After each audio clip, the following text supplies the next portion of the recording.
everyone. Welcome back to Hudson Appliance for another episode of Wicked Good Food. I'm your host, Matt Williams. Today we're going to kind of take a little bit of a southwestern trip. We're going to make a crab cake, which isn't necessarily southwestern, but we're going to go ahead and have some nice southwestern accompaniments. We're going to make a chipotle aioli to go on it, some nice roasted corn, and some black beans. We're also going to make two different soups, but it's going to be kind of cool because we're going to serve them both in the same bowl. We're going to make a roasted red pepper soup and a black bean soup. And we're going to use that same aioli as a little garnish on both. So I'm going to go ahead and get started. First thing we're going to do is cut up some nice aromatic vegetables. We've got carrots, onions, and celery. Now, it doesn't really matter how big we cut these because both of our soups are going to be pureed. So we just want to get them small enough that they're going to fit, and we're going to be able to mix them around a bit.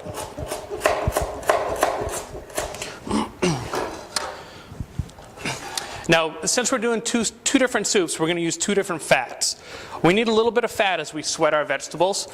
For our roasted red pepper soup, we're going to keep it pretty healthy and just use a vegetable oil, some extra virgin olive oil actually.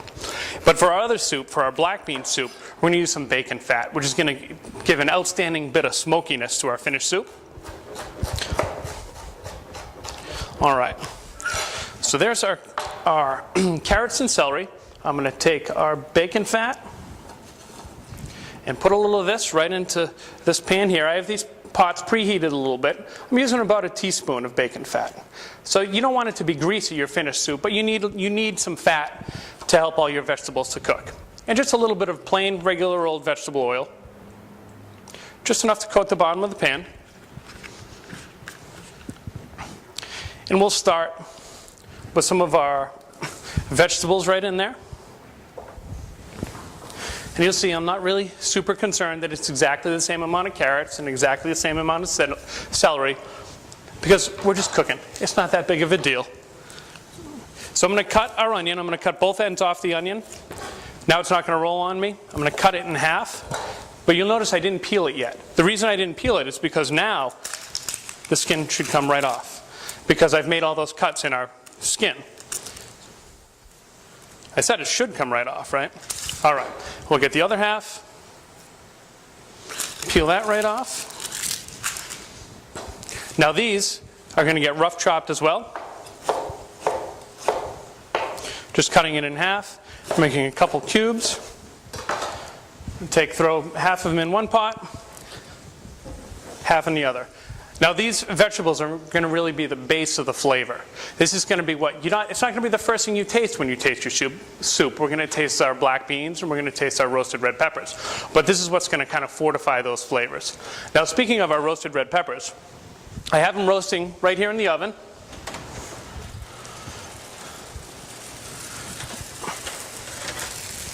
Now they've been in for about 15 minutes and you can see they're all blistery, and when I touch them there's like a bubble. That's exactly what we're looking for when we roast our peppers. So at this point, I'm going to put them down here so I don't burn anything. And I'm going to stick them in a plastic bag. The reason we're going to stick them in the plastic bag is because after we tie this off, the peppers are actually going to steam. As they steam in the bag, the flesh is going to separate from the skin, and it's going to make it super easy for us to remove the skin off our peppers. So I'm going to go ahead, put these in here, tie off our bag, let our vegetables sweat a little bit. When we get back, I'll show you how to take the seeds and the peel off our peppers.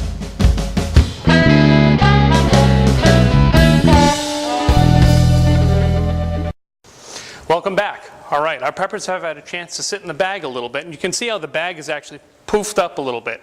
There's some steam in there. I'm going to unwind that and pull our peppers out, but I don't want to actually pour them out because a lot of juice has come out of the peppers. And we're going to dump that juice right into our soup. All right, there they are. So now, what we're going to do is take the pepper. That part fell off. So I'm going to, just with my fingers, gently go through and pull off the skin. Now, the skin doesn't really affect the flavor all that much, but it's not a very good texture. It's like having tomato skins in your tomato sauce. That's something that gets stuck in your teeth and you get embarrassed at a party because you get a red thing sticking in there and people don't know whether to tell you about it or not.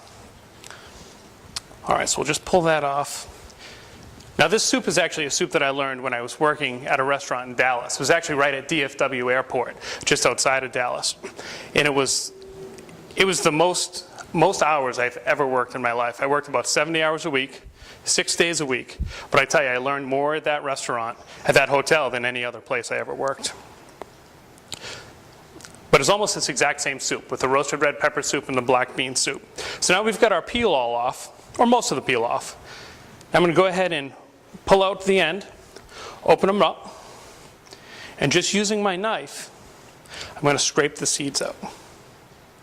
Just like that.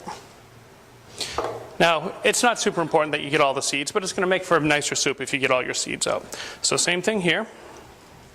Scrape all our seeds out.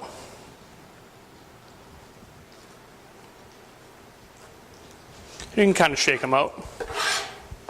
And for our last pepper here,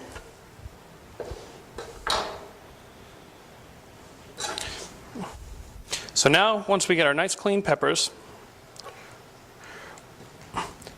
we're going to take our peppers over to our soup. So we're going to go to the pot that does not have the bacon fat in it. So this is the one with the vegetable oil. So I'm going to go ahead and put those in there. I'll grab our bag, put any liquid that's in here in there, because that's all fantastic flavor. So now we're really starting to build the flavor of our soup. You can hear that little bit of sizzle in there. All right. Now, at the same time, we're going to go ahead and add our black beans to the other soup. So these black beans have soaked overnight. You don't necessarily have to soak them overnight, but it makes your life much easier. If you don't have time to soak them overnight or you forget, you can actually take them. Anytime you're working with beans, you always want to rinse them off and look through them to make sure there's not a little pebble or something that got through. But then you want to go ahead and put them in cold water, bring them to a boil, and then pour off that water, and then start again and follow the recipe as we will. So now that's in there. The last thing we're going to add is some great fresh homemade chicken stock. And I'm going to pour that right in to each soup. Actually, sorry, I confused myself. Go ahead and add that right in there. Perfect. All right, now we're going to let those go ahead and simmer for a little while, and the flavor of those peppers and the flavor of the beans and the texture of the beans is really going to come out of it. Now, we're going to move on to starting our crab cakes. This cutting board's kind of a mess, so I'm going to get it out of the way. Conveniently right there. All right, so now I'm going to show you how to cut an onion. Now, everyone has their own way to cut an onion, and this is a way that I've done it in professional kitchens for years. My mom has a very different way to cut an onion, and there's nothing wrong, Mom, with the way you cut an onion. I just do it much faster. But what I'm going to do is an onion grows like this. No, actually like that. So there's a stem end that goes up and the root end that comes down. We're going to leave the root end on initially, but we're going to cut the stem end off, just like we did with our last onion. And once again, you'll notice that we haven't peeled it. But now, it's not going to roll on us. It's nice and flat. I'm going to cut this in half and go ahead and peel it. When she designed these onions, they already have a bunch of layers in there. So we're going to use all those layers. Have her help us dice the onion. All right, we'll slide this over. So what we're going to do is all these little layers here, it's like it's already cut in one of the dimensions. So I'm going to take my knife and hold it at an angle, just a little bit, just for that first cut, and I'm going to cut straight up and down, being very careful not to go through the end of the onion. And you'll notice when we flip it over that you can see the core right there. That part is kind of bitter. We're not going to cook with that, but we're going to use that to hold our onion together. So now I'm going to turn it, and you can see it's all broken up into different levels. I'm going to hold it back together, and I'm going to cut perpendicular to our previous lines.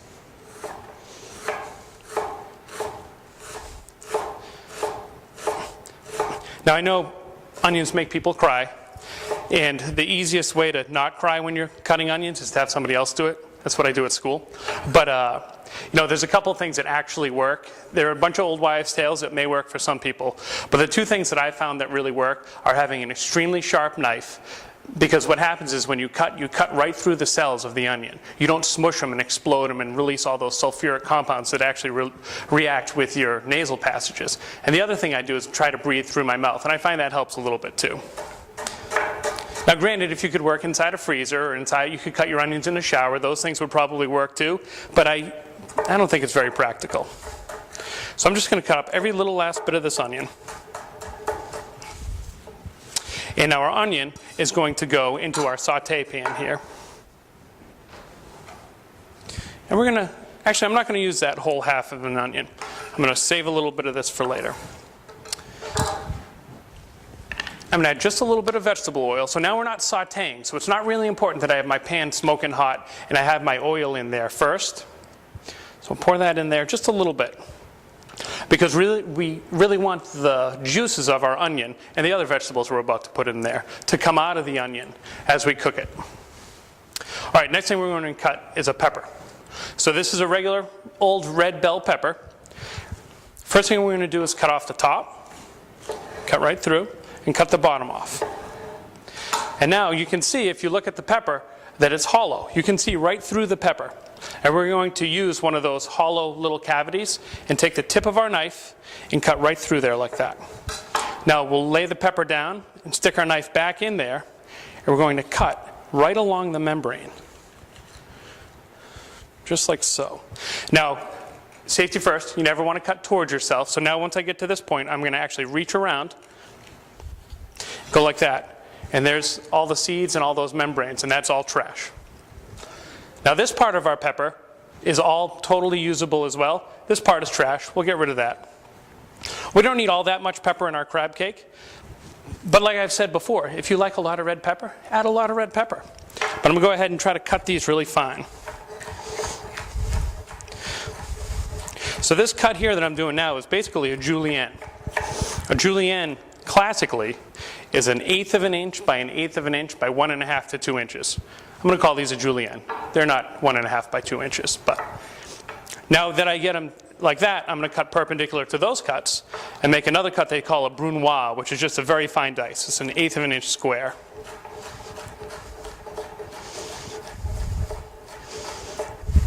Now one of the reasons we want to cut our peppers so fine and all our vegetables so fine is because they're going into our crab cake.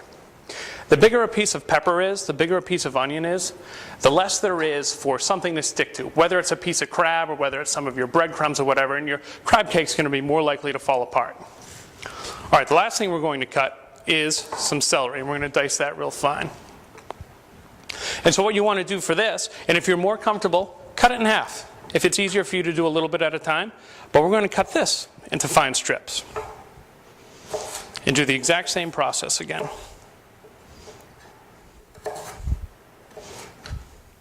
We'll turn them just like this.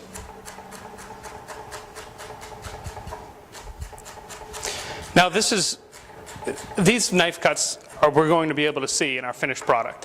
Whereas with our two soups that we're making, you're not going to see the knife cuts. They're going to be pureed. So it's fine that they're huge and they're not all the same size and all the same shape. But it's important that we have all these the same size so that they all cook in the same amount of time. I'll finish up cutting these.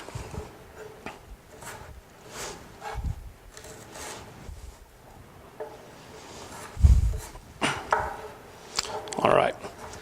Now, carrots, onion, and celery are ingredients my parents always had around the house. And I have to give them an awful lot of credit for always having them around because that's what I learned to cook with. And once I actually started to learn how to cook a little bit, I saw how wonderful flavors you can build with these carrots, onions, and celery, or a combination of them as your base. All right, and we're going to take a few minutes. I'm going to let our vegetables sweat. I'm going to check the temperature of our soups, see how those are cooking along. When we come back, we're going to finish up our crab cakes and we'll start to make our aioli.